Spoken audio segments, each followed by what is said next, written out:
ఇద్దరు జాన్ జిగిరి దోస్తులు ఉన్నారు. ఏదో కిస్తర బసరా ఇద్దరు ఈడిపోయినరు. ఇప్పుడు మాట్లాడుకుంటలేరు. అప్పుడే ఎవరన్నా నుండి ఏందిరా అని దోస్తాన కట్ చేసినవట కదా అని అడిగితే ఏహే ఆయన గురించి ఇప్పుడు ఎందుకురా, ఆడుట్టి వేస్ట్ ఫలో, ఏం మాట్లాడతాడు ఆయనకే తెలియదు, ఆయనకి కొంచెం స్క్రూ లూజ్ అయిందిరా, పనికి మాలినోడు అని ఉన్నాయి లేని ఇంకో 4 ఎక్కించి చెప్తాడు. మళ్ళెవడు ఆయనతోని సోపత్ చేయొద్దని మనోని పిలాను. చాలా మంది ఇట్లనే ఉంటారు. కానీ మనం ఏం చేస్తున్నాం, మనం ఎట్లున్నామని పట్టించుకోరు, ఎదుటోళ్ళని ఎక్కిరించేటోళ్ళు.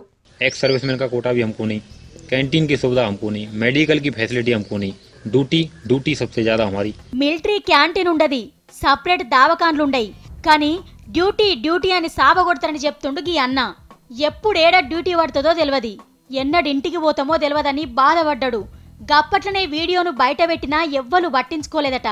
అయితే మొన్న ఓ అన్న ఆర్మీల ఆకలి బాధ బయట పెట్టే వరకు ఇప్పుడు ఇది కూడా బయటకొచ్చిందన్నట్టు. అయితే ఇలా మాటలను ఒట్టిగానే కొట్టి పారేస్తుండ్రు ఆఫీసర్లు.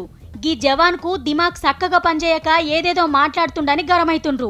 గిదే ముచ్చట అన్నోళ్ళ ఇంటామని అడిగితే अगर मानसिक स्थिति ठीक नहीं थी तो उसको बॉर्डर क्यों भेज दिया गया, क्यों उससे ड्यूटी करवाई जा रही थी, इलाज क्यों नहीं करवाया गया. నా పెన్మిటి దిమాగ్ సక్కగా పనిచేయకుంటే డ్యూటీలో ఎందుకు ఉంచుకుండ్రు, తుపాకీ ఎందుకు ఇచ్చిండ్రు, బోర్డర్లకు ఎందుకు పంపించిండని లాజిక్ పాయింట్ మాట్లాడింది.